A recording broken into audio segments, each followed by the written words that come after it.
Olha só, pessoal, muito obrigado pela sua audiência. Você que acompanhou aí a semana toda a nossa conversa, a nossa websérie sobre pastagens, é necessário intensificar.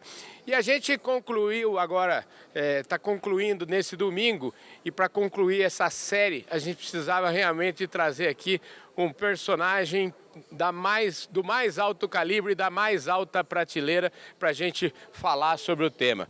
E eu tenho a honra de receber aqui no Domingão do Carlão, ninguém mais, ninguém menos que o professor Moacir Corsi, que é considerado aí o papa desse assunto no Brasil e provavelmente no mundo inteiro.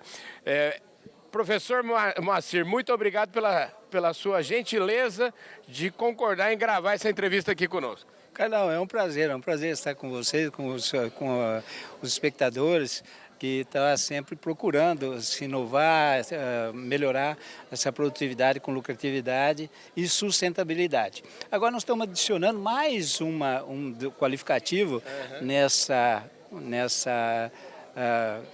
equação toda, que a gente chama de suficiência. Ou seja, nós precisamos produzir na pecuária uma receita semelhante ao que tem outras atividades que usam a terra. Seja lá agricultura, seja silvicultura, etc. Nós precisamos produzir a mesma coisa. Então nós temos que ter uma suficiência para que a gente possa permanecer com terras boas para produzir com alta produtividade e com lucratividade. Maravilha. Ô, gente, o Domingão do Carlão, você já sabe, tem o apoio, o patrocínio aqui da Employer, você está vendo aqui na minha camisa, Employer. E eu quero hoje, além de mandar um abraço para todo o time da Employer, que é top, prateleira de cima quando o assunto é trabalho temporário, eu quero mandar um abraço também para o pessoal do Bradesco que nos apoia, mandar um abraço para a Singenta, mandar um abraço para Clube Agro que está chegando aqui conosco, enfim, todo esse pessoal vai estar inclusive conosco na COP27, que acontece daqui um mês, e a gente vai fazer toda a cobertura lá. E COP27, o tema é sustentabilidade, o tema é crédito de carbono, enfim, e tudo isso a gente vai abordar aqui um pouco com o professor. Queria saber o seguinte, antes de ser famoso, eu queria saber o seguinte, o senhor nasceu aonde? Como é que é a sua história aí? Fala um pouquinho dela para nós. Eu tive a felicidade de crescer numa propriedade agrícola. Então, isso aí sempre me empolgou, era sempre um desafio, e esse desafio sempre foi aceito como uma oportunidade, não como um problema. Entendi. Então, quando eu fui para a universidade, na Exalc, uma coisa que me deixou entusiasmado foi o primeiro dia, foi um amor de primeira vista. Era um trator roçando o parque principal da escola. Quando eu vi aquilo, eu falei, não, é aqui mesmo que eu quero estudar. E, evidentemente, a aplicação, a vontade, né, de conhecer mais. Eu estudava para ser um empresário, eu estava estudando para sair dali, ter a autossuficiência para ser um empresário. E as coisas mudam, né, Carlão? Você vai trabalhando num determinado sentido, aí aparecem outras oportunidades que você precisa reconsiderar. Foi quando eu me tornei docente na escola, através de um convite do professor Aristeu Mendes Peixoto. E eu tinha passado, naquele ano, tinha um concurso na Secretaria de Agricultura, em que estavam preenchendo as vagas de agrônomos nas casas de agricultura. E na casa da agricultura da minha cidade, que é Socorro, a vaga estava vazia. E eu passei muito bem, fui muito bem classificado no concurso, e eu sabia que eu podia ir para lá, eu tinha essa chance de ir para lá. E nada me saía da minha cabeça que eu devia ir para lá. Mas o doutor Esteu já tinha me convidado para ficar na escola, como docente. Eu nunca pensei na carreira de docente. Aliás, foi já uma coisa que me alertou, porque eu adoro docência. Mas aí fui para o doutor Esteu para falar para ele que eu passei no concurso, e ele tinha me falado, não preste esse concurso que você passa. Não faça isso, não faça isso. Não faça. Cuidado com o que você pede para Deus aí, que ele atende, né? Aí fui lá, passei e fui falar para ele, fui conversar com ele. E eu cheguei na sala, aliás, é a sala que eu ocupo hoje lá no departamento. Bati na hora que eu entrei, já fui falando para ele, doutor Esteu, eu tenho um problema. Ele falou, eu sei qual é o problema. Você passou no concurso e agora está em dúvida, se fica ou se coisa. É isso mesmo, ele falou, senta aqui, vamos conversar. Aí com todas as vantagens de ser docente na escola e tudo mais, mas a minha cabeça estava ainda fixada para ir embora para a Secretaria de Agricultura. Aí ele falou, olha, se você ficar, você vai para os Estados Unidos. Ir para os Estados Unidos naquela época era um negócio que todo mundo almejava. Entendi. Eu falei, mas quem que vai decidir isso, doutor Estel? O senhor, um colegiado ou a USP? Ele falou, ninguém, é você. Eu, como eu? Não, se você passar no exame, você vai. O exame de inglês, você vai. Eu perguntei para ele se tinha alguém que tinha passado nesse exame. Ele falou, tem 2 professores da Exalc que já estão lá, e já passaram nesse exame. Eu falei, mas se tem 2 que passaram, eu também passo, né? Eu vou estudar isso. Isso era no fim de ano, em dezembro.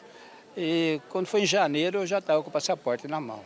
Olha só que beleza, hein? Tinha feito tudo e fui embora. Carlão, é a coisa melhor do mundo você estar perseguindo um sonho, porque ele nunca acaba. Como é que é lidar, por exemplo, com a família? O que o seu pai, a sua mãe falavam nessa história de um cara que já tinha um emprego garantido na secretaria e de repente trocou isso tudo? Como é que era? Eles te apoiaram nessa decisão? Como é que foi isso? Carlão, eu vou ficar emocionado com isso.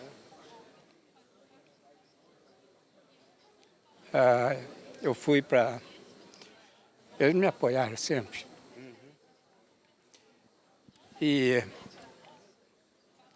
eu fui para os Estados Unidos, estava terminando minha tese, e nesse período meu pai morreu. O meu pai era, na verdade, a minha bússola. Eu me orientava por ele. E eu não fiquei sabendo que ele morreu. Ele não deixou me contar. E quando eu voltei, né, eu recebi essa notícia, fiquei muito chateado com isso tudo. Mas eu percebi que aquilo era da vida, sabe? E que eu devia fazer o que ele sempre sonhou. E daí para frente, foi, na verdade, um estímulo cada vez maior para a gente perseguir esse sonho que nunca vai terminar. É sonho. É um negócio que você quer. Que essa pecuária nossa, em pastagens, ela seja como a agricultura é. A agricultura hoje é uma referência mundial de agricultura nos trópicos. E a gente luta para que essa nossa pecuária também seja uma referência mundial na exploração da pecuária em pastagens tropicais. Então esse sonho acontece, você vai formando gente, você vai trabalhando e na escola é o melhor lugar para fazer isso, você vai formando um grupo de pessoas que contribui, evidentemente, para a gente conduzir esse sonho a uma realização. Então é isso daí, desde muito criança, esse sonho foi se formando, ele foi se concretizando e agora nós esperamos só a realização dele. Olha, eu não posso deixar de perguntar, eu queria saber o nome do seu pai e o nome da sua mãe também. Meu pai é Vicente Corse e a minha mãe é Ema Bove Corse. O meu pai era um exemplo. Qual era a atividade dele? Sempre foi no agro, né? Nós tínhamos café, eu tinha gado de leite no início, depois passamos por gado de corte. Então sempre tivemos no agro. No interior de São Paulo? Interior de São Paulo, no município de Socorro, e hoje até as terras mudaram de município. O município de Socorro reduziu um pouco e a de Águas Lindóia cresceu um pouco. E nós estamos na divisa desses 2 municípios, então hoje é Águas Lindóia o município. Eu tenho o maior orgulho de ter a maior parte dessa fazenda que foi adquirida dos irmãos e tudo, hoje ela é a minha propriedade. E o que o senhor, vamos dizer, nessa propriedade eu já entendi que eu imagino que o senhor deve, vamos dizer, preservar inclusive a memória do seu pai nessa propriedade, deve ter lá... o que o senhor preserva dela que te lembra o pai? É tudo. Mas uma coisa que chama a atenção de qualquer pessoa que vai lá é o casarão. É um casarão que foi construído em 1884. Eu tive a felicidade de poder restaurar o casarão. Ele está igual quando era do tempo do meu pai. O senhor deve ter imagens desse casarão, foto, tudo pra gente. O senhor já vai ficar aqui, eu vou deixar, porque nós vamos mostrar, enquanto a gente vai falando aqui, nós vamos mostrar essas imagens do casarão aí, porque essa é uma coisa que me toca profundamente, né? O senhor sabe que eu tenho. Eu, durante um tempo, fiz uma atividade pecuária e tive a felicidade de arrendar, não comprei, mas arrendei uma propriedade que foi da minha bisavó, numa casa de tábua. A casa de tábua está lá do mesmo jeitinho, então foi um negócio assim... Não, isso é uma coisa que marca a gente. E a minha família tem uma tradição que também toda hora lembra, né? Faz lembrar. Isso foi muito mais com a minha mãe. A gente planta uma árvore para cada membro da família. Então, nasce o neto, planta uma árvore. E não é qualquer árvore. Essa árvore tem que ter alguma conotação com a personalidade daquela pessoa. Então, a minha mãe plantou, eu plantei com a minha mãe, né, uma araucária. Ela pegou uma semente que eu tinha levado, uma semente mais graúda, diferente, e ela plantou num saquinho de leite. Aí nós passamos por uma lata maior, por outra lata maior, até que falamos, agora está na hora de plantar no campo. Toda hora que a gente vê aquela árvore, a gente lembra dela. Do casarão é o meu pai. Eu não gosto de falar nisso, eu sofro muito com isso. Eu entendo perfeitamente o que o senhor está falando. Ainda eu tenho meu pai, está aqui ainda, minha mãe infelizmente já foi. E isso é uma coisa que... existe um buraco na gente, né, que fica, e é difícil de a gente não ter. Por outro lado, eu imagino que o senhor deve ter sido um filho que ela deveria estimar muito, eles deveriam estimar, com certeza devem ter muito orgulho de vocês, e eles estão por aí olhando o que você está fazendo, certeza. É certeza, é certeza. Eu falo para todo mundo e eu acredito piamente nisso, não é da boca para fora, é do meu interior. Eu tenho uma proteção divina. Eu tenho certeza que eu tenho, porque eu já passei por muitos perigos e nunca aconteceu nada. Então, eu acredito piamente nisso. E é claro, você faz aquilo com tanto amor, é paixão mesmo, né? Eu costumo dizer que a paixão que eu tenho pela pecuária, né, pelo agro de uma maneira geral, ela torna o meu trabalho um lazer. Eu trabalho com a maior satisfação, não tem hora, não tem dia, não tem nada. E os que me seguem também, não tem hora, não tem dia, não tem nada. Eles trabalham, tem que ser com paixão. Essa paixão, tem alguém que paga por isso. Pelo meu lazer de trabalhar, tem alguém que paga por isso. E felizmente eu tenho uma família que compreendeu isso. A minha família, a minha esposa é uma guerreira, porque nós já enfrentamos condições em que eu ficava estudando até altas horas da noite e no outro dia o café estava na mesa, cedo. Uma atenção muito especial a todo esse esforço. E os filhos também, é claro, compreenderam isso e ajudaram muito. Mas o meu lazer é pago com o sacrifício da minha família. O senhor tem quantos filhos? 2, um casal. E já tem neto? 3. Olha que beleza. E já 2 já andam a cavalo. Bem novinho, eles estão andando a cavalo. Ô professor, vamos entrar nesse tema que é, vamos dizer assim, o tema da sua vida, né? O tema da sua vida foi procurar fazer com que o pasto, as pastagens, a pecuária tivesse, vamos dizer assim, no mesmo patamar de importância e de rentabilidade da agricultura. É isso um pouquinho, se a gente tivesse que resumir aqui, né? É isso mesmo, acho que é esse termo que a gente está adicionando naquelas rentabilidades econômica, sustentável, social e econômica. Nós temos que introduzir mais um tema, que é a suficiência. Se nós não tivermos uma rentabilidade semelhante ao que outras alternativas de uso do solo têm, nós vamos ser excluídos. Carlão, e olha, não temos muito tempo mais não. Quem tiver com um nível de produtividade baixo, não vai ter tempo de se recuperar para permanecer no negócio, ou pelo menos em áreas que tem a competição por outras atividades do uso do solo, né? O senhor está falando aqui, se eu estou entendendo, o senhor está falando assim, o jogo já está no segundo tempo, já está ali depois dos 30 do segundo tempo. Não, é mais do que dos 30. O negócio é o seguinte, para você ter uma ideia, tem um levantamento feito aí E o que ele mostra é o seguinte, que 7% dos produtores já está entregando quase 1/3 da carne. 7% dos produtores. E quando você pega uma amplitude maior de produtividade, de 12 arrobas acima, você completa 19% dos produtores. Esses 19% tá entregando quase a metade da carne produzida. Quando você usa a tecnologia, quando você se empenha em ser um bom pecuarista, você não para mais de crescer.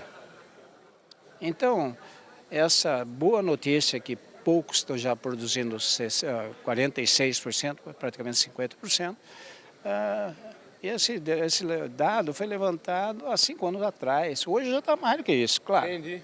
Então, você fala assim, poxa, eu não tenho mais tempo. Se eu não correr, eu vou cair fora, né? Então, nós precisamos, de fato, nos empenhar para que a gente tenha condições de se manter no negócio. Caso contrário, nós vamos só desfrutar da pecuária em áreas que são de menor produtividade, são áreas marginais. E aí, intensificar em área marginal é um pouco mais difícil. A minha propriedade, ela tem muitas áreas marginal, mas na onde é para produzir, ela produz no último, na maior produtividade, porque senão a gente não consegue sobreviver. Então, a gente precisa estar alertado para isso, para depois não reclamar porque passou o tempo. O cavalo está passando arriado já está quase difícil de pegar. Professor, eu queria falar um pouquinho assim, qual que é, eu gosto de fazer receita e desenhar para o meu público, né? Às vezes o público precisa, você sabe que às vezes precisa de um desenho, né? Eu gosto de desenhar. Eu falo isso para a turma, eu falo assim, ó, vamos desenhar aqui para ver, para ficar bem explicadinho, né?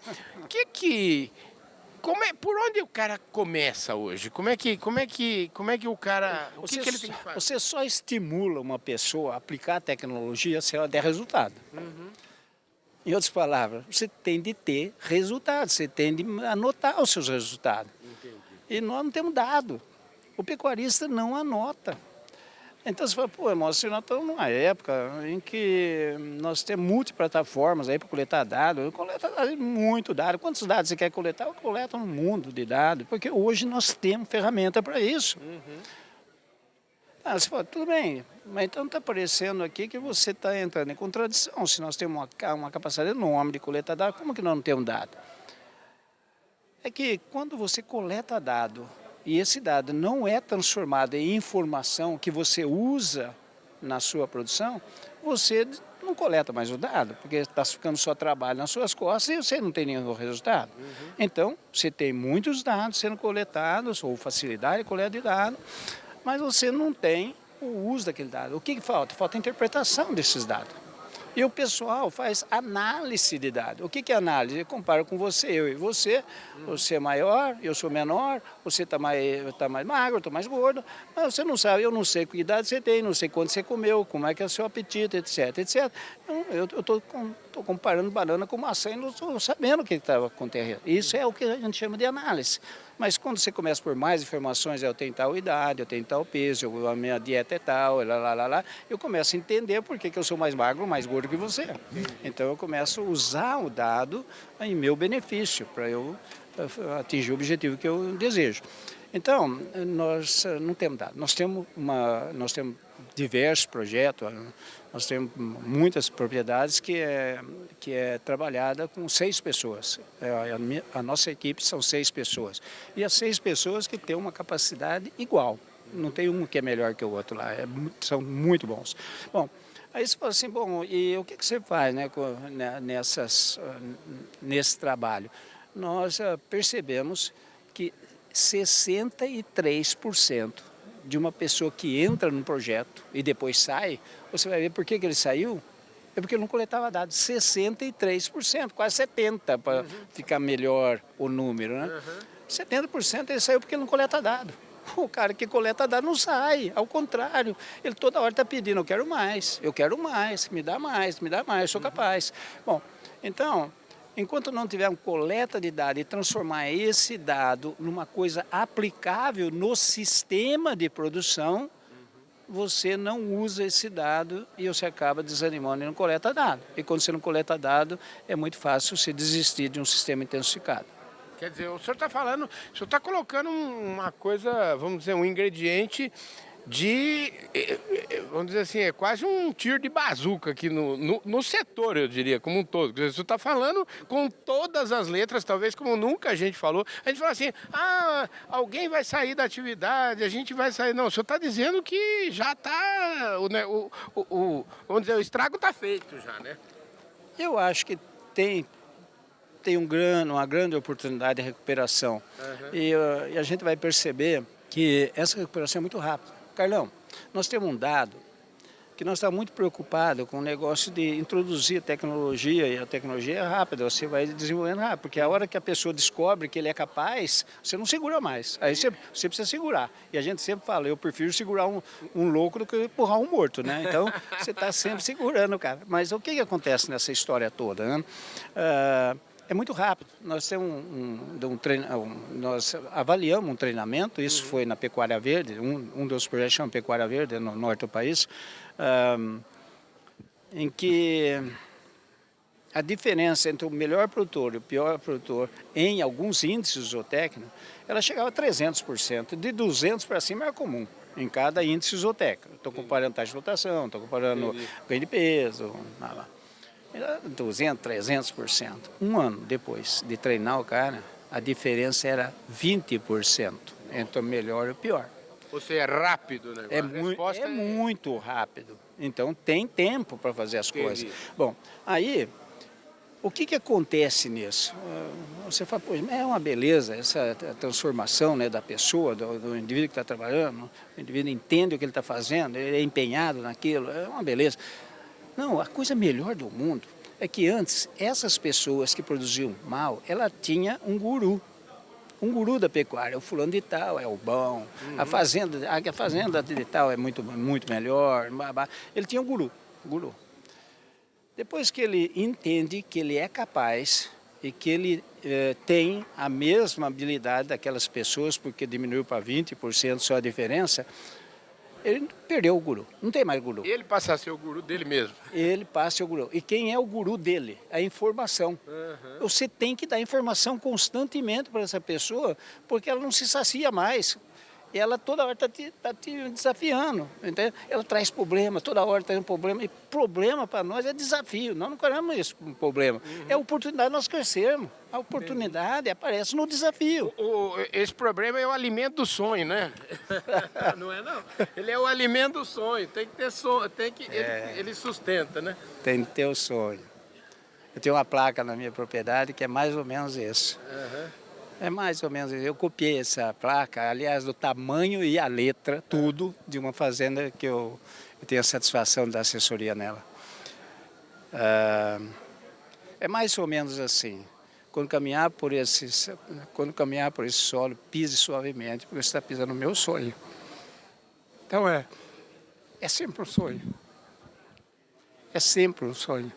Então, aquilo, essa coisa impregna na gente de uma tal forma que você não sabe explicar. Você sabe, se você fizer um histórico, uma análise da sua vida, você sabe isso, mas é tão forte que a gente fica sem dar muitas explicações. É um negócio muito bom. Olha, é uma delícia. A gente está chegando aqui no finalmente já do nosso programa. E é uma delícia conversar aqui com o professor Moacir e trazer... Hoje num programa mais que especial, aí vocês viram, a gente teve momentos aí de muita emoção, de momentos e outros momentos onde... vamos dizer assim, a razão também falou mais forte, a gente já falou de que caminho. Professor, eu queria terminar perguntando o seguinte, o senhor está com quantos anos hoje? Eu não sei se você está me achando muito velho ou... Não, o senhor está achando ótimo, o senhor está extremamente... O mês que vem eu completo 79 anos. 79 anos. E o senhor quando tinha... Já que a gente está falando de sonho, quando o senhor tinha 20, o senhor imaginava que o senhor ia ter essa projeção, enfim, essa vida? O senhor tinha como é o que o senhor imaginava para a sua vida? O senhor hoje, do alto aí dos seus 79, o senhor está feliz? Eu sou muito feliz por ter uma família constituída. O pessoal apoia, sempre apoiou toda a minha família. Eu não tenho o que reclamar. Então, você fala assim, bom, você pensava em chegar nisso? Não, eu nunca trabalhei para chegar nisso.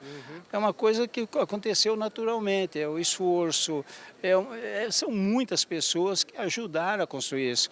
Nós temos um grupo de estágio que eu tive a satisfação, o prazer de conviver com o Vidal já faleceu, infelizmente, mas esse professor Vidal era um mestre, ele ensinava sem falar que estava querendo ensinar, né? Ele tinha uma maneira muito especial de mostrar para você onde você estava errando, estava acertando.